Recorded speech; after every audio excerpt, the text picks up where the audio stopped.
Hey crew, Lionheart here with another sword review.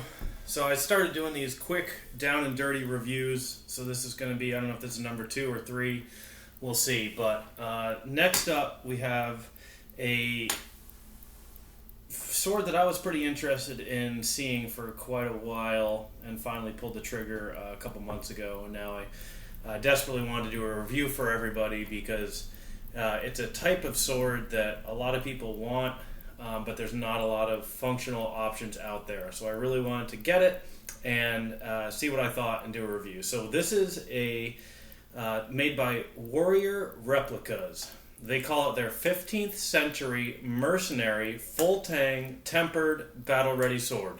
That's what they call it. To those of us that know what it really is, it's a Boromir Sword from Lord of the Rings. Lift that up so you can see that guard a bit better. Yeah, so call it what they will. It's a Boromir Sword. It's a decent replica of it. So, yeah, got it, checked it out. Here's the stats on it. You can get this thing for $125 off of eBay, brand new.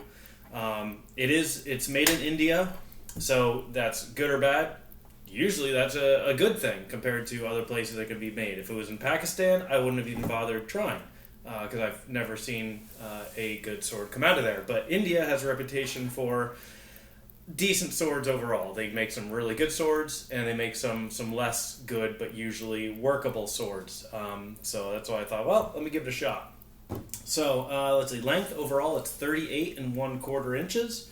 The blade is 31 inches. It's 3 pounds 4 ounces. So heavy, but not absurd. Blade material, they claim it to be 1065 steel. I didn't test it. That's, who knows, but they claim it to be 1065. Point of balance, 6 1/4 inches. So that puts it right around where I have it balanced here by these sticks, 6 1/4 inches. That's pretty far down the blade, and that will give you a little bit of an idea of the overall handling of this sword. It's a beast. Sword like this, it's kind of a bastard-ish sword. We would definitely want that center of balance closer, 3-4 inches or so would be optimal for a sword like this. 6 1/4 inches, that's a little far out there, and we'll get into why that is. The sharpness, it comes pretty sharp. It's, yeah, pretty sharp, I'd say. Just as good as any other average sharpener would send you a sword. Average windlass sword, average other India brands. It's right in there. It does have a decent secondary bevel, so you know it starts gradual and then it abruptly comes to that edge. They didn't try to blend it in at all, but that again, that's standard, not the end of the world. Let's see here. It does come with a scabbard. The scabbard is leather. So that's pretty good. Leather with brass up top there and brass tip. So pretty good. It's a wood core scabbard at that. So not terrible. The fit of the scabbard is pretty loose. It does not fit snug in there like a lot of people like their scabbards to fit. So not a big deal. That means you can draw it without having to hold your scabbard really tight, so not the end of the deal for me. But yeah, you're riding horseback, your sword's flailing around, yeah, it could fall out a little easier than ideal. Let's see, grip material. This is a leather over wood grip. Pretty nice, really. It's got some pretty nice risers in there. It's got a pretty nice shape to it. Pretty impressed with that. The guard and pommel are brass. Not bad. Solid brass for both of them. They look good. They feel good. So, kudos. The construction, though, on the hilt, this is a threaded pommel. Now, I've touched on that before. People always wonder about that. And I was curious when I got it. Pictures online, it seemed like it was going to be threaded. But, again, for the price, $125, I was going to try it and see what I thought. As I've mentioned before, and you may or may not know, threaded doesn't necessarily mean it's the end of the world, that the sword's trash. It can still be a decent sword and be threaded. It can still be fully functional and be threaded. So not terrible that it was threaded, and I was pretty sure it was going to be. Yeah, so it's threaded, and let's take that apart right now. This big pommel is not on there too tight, so I took this apart before, and I'll take it apart again now. Almost there. There we go. So it's really, really a heavy brass pommel, and you can see the grip is kind of recessed, gets recessed down in there, and then it's a threaded. Not bad though. Really heavy. You can tell it's solid brass. This guy has a nut construction, a thread with a nut on there, and that's okay. I did take this apart the rest of the way. I don't need to do it right now. It is indeed a real full solid tang in there, not a chintzy rat tail tang that's welded on, something like that. It is one solid piece all the way through, and it's decent thickness. It's not bad. Let's see, that little nut inside just holds the whole thing together, and that's really okay. That's not the end of the world. So thread that on there again, nice and tight, and it's good to go. Not bad, but yeah, I wanted to show you that. Thread it on there. Said not the end of the world. Pretty good still. Let's see what else here. The blade gap. Now to get up again. Blade gap on this guy, that refers to, again, this gap in between where the blade meets the guard. It's pretty big in this one. You don't really get much bigger. Trying to get to, there we go. Yeah, you don't get much bigger. Hard to see with the angle. That'll do. But it's pretty big. It ranges from 2 to 3 millimeters all the way around. So, could be worse. Yeah, definitely could be worse. At least it's recessed. I've seen some of the cheaper swords, it's not even recessed down into the guard at all. So I much prefer a bigger blade gap than a blade that just sits on top of the guard and it's not recessed down in there at all. So kudos to them for at least they got it recessed, a little bit of a gap. The blade gap, it's a realistic blade gap. If you look at historical swords, they're often a mess. The blade gap is all over the place. It's wider than the blade, and it's much thicker than the blade. So this idea of the blade gap needs to be absolutely perfect is mostly a modern interpretation, modern version of swords. Yes, some medieval swords were nearly perfect with the blade gap, but it definitely was not the standard. The standard was your blade's a mess and the blade gap is a mess.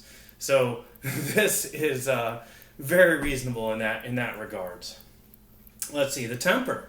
So the temper refers again to if I bend this blade, how pretty far does it return to true? And we'll give it a bit of a bend. This blade is so darn thick that it hurt my head even trying to bend it. But that wasn't too much of a bend, decent bend. But yeah, it comes back to true. This blade does have a pretty good temper on it, quite good temper really.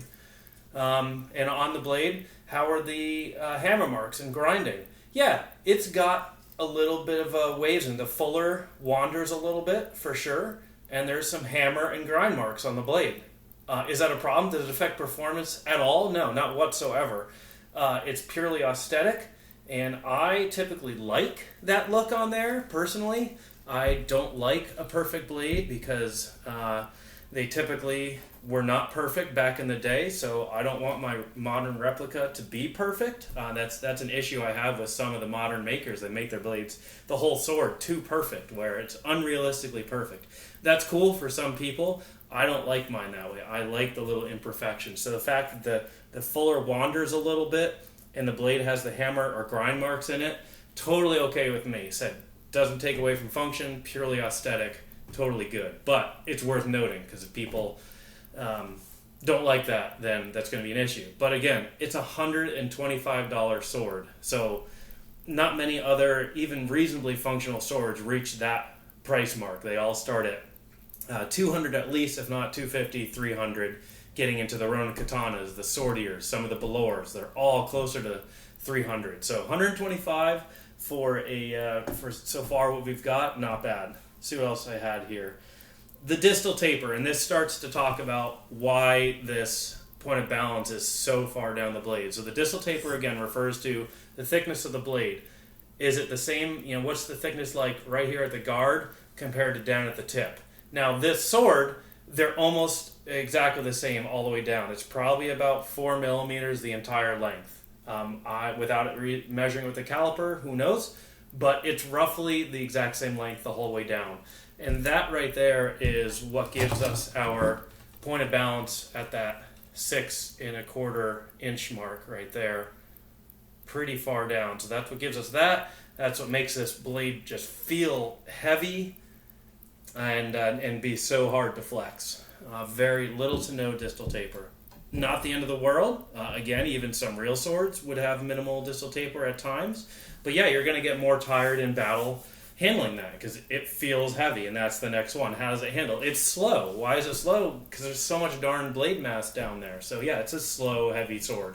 Yeah, comparisons. There's some out there. There was an old windlass mercenary sword that was pretty good. I didn't put down the specs for any of these comparisons this time, but there was an old windlass one that was a little lighter and a little bit more flexible. It was a thinner blade, but also didn't have the best distal taper. There are a couple newer versions that United Cutlery is putting out. One Honshu, I think the Honshu Historic line is putting out, and those are pretty decent. Again, I should have printed the specs. I did not. But yeah, the Honshu Historic has one or two versions of this that are decent, but you're paying $100, $150, $200 more for those versions, and they both have various constructions that there's at least two versions, and one has a peened pommel. The other one I think has the rubber grip, and it has the like screws going through the grip. Not the end of the world, just more modern design or construction there. So there's a couple other options out there. They're just a little heavier. The guard as well. Like this guard is not 100% movie accurate. It's close, but it's not 100%. The pommel is just about almost exactly accurate to the movie, more or less. It's I believe in the movie it's steel, but you get it's the same shape. It's got some carved rings in there. It's generally precise, pretty close. This guard varies a little bit more than the movie. Those other versions out there also vary. None of them are perfect either. So yeah, that's the general idea here and some comparisons. My overall score for this sword, I'm giving it a 6 out of 10. It's good. Would I trust it? Yeah, I think I would. I do think I would. I would definitely thread lock that pommel on there because the weight of the pommel, even if it fell off, it would still function because of that nut underneath, but the weight is going to dramatically help counterbalance this hefty blade. So I'd thread lock that pommel on there real good, and then I think I'd be mostly happy with it. So I had to look at the construction of the tang where it meets the blade here, and it's pretty beefy and solid. It seems to be an overall solid Indian blade where they didn't cut corners too much in there. It seems good. So yeah, I think I'd trust it if I had to use it. I would be surprised if it broke without a real challenge. And it said the blade, just a little bit of waviness to it with the grinding and the fuller, not bad. So yeah, overall, decent. What did I take away for? The fact that the pommel's not peened, not the end of the world, but it's definitely a point off. I'd love it to be all the way through and peened. That it's heavy. It's a beast. Yeah, this is definitely a solid half a pound heavier, half a pound to 3/4 of a pound heavier than it should be. If they added the proper distal taper to this, I think it would easily cut off that half a pound and bring it to where it needs to be, and then it would handle quite well. And that third point is that distal taper that it doesn't have. And the last one is that it's not an exact movie replica. I knew it wasn't going to be, but that's a point off of it. If they're not advertising it as a Boromir replica, even though we all know it is. So a point off for that. Pommel's solid, but again, this guard is different. Maybe they purposely made it different to avoid copyright issues, but still minus a point for going for as close of a Boromir replica as you can. That guard would lose some points. Now again, there's not really any accurate replicas, modern production replicas out there. They're all a little off on the guard or something. So this is just as close as any of the other ones. The biggest advantage the other ones have to this is the overall weight, the better distal taper that the other ones have, and perhaps the peened pommel. But for $125, would I buy this as a semi-functional Boromir sword if I just wanted it for either a wall hanger that I know I could take down and do some damage, chop some branches and stuff with it if I wanted, or bring to a Renaissance festival? Yeah, this is going to be my choice all day long for a $125. That's really, really hard to beat. So I think, I don't know yet if I'm going to be keeping it. If I kept it, I was debating. I have the tools and skill. I could take that pound or so off the blade So I was thinking about doing that, and then I would shorten the blade by an inch or two, so I could then pull the blade out of the pommel and peen it on there. So I'm debating keeping it and doing those modifications, or because it's a $125 sword and doing many hours worth of work to it is definitely silly. I don't know, so I might just let it go as is. We will see. But that's it. The Warrior Replicas 15th Century Mercenary Full Tang Tempered Battle Ready Sword. Full Tang debatable. To me, a full tang has to be peened, so I wouldn't call it a full tang. But at least it's not welded on there. It is still one piece. So, all right. I hope that helps. Again, just trying to put a whole bunch of short-ish videos out there about some swords that are online that people may be thinking about getting that they have not seen reviews for yet. So please let me know in comments for other information you'd like to see about future swords, or if you have questions about this one, I can put those out there. Again, just trying to not spend a ton of time. There's plenty of videos out there doing cutting drills, all that stuff. So I don't need to do that. I'm no expert cutter. Every sword cuts about the same if you sharpen it right, and it's not, as long as it's within more or less similar weight range. So to me, the cutting videos, they're all going to cut the same. I can cut the same with a $2,000 Valiant Armory as I can with some of my $200 Ronin Katana, as long as it's reasonable weight and it's sharpened about the same. So I don't tend to do sword cutting videos. Again, they're out there if you want them. This is just down and dirty specs and my general impression of the sword, so you could see it. I'll wrap it up with showing you this thing a little bit closer here. Decent pommel, said all brass, leather over wood grip, brass guard. You see the Warrior Replicas logo there. You can probably see some of that hammer marks or uneven grinding of the blade. Might be able to see it a little bit there too. So not bad. I don't mind it. I like it, but it's there. So, yeah. Warrior Replicas, Boromir Sword. Alright, thanks. We'll see you at another one here. Lionheart out.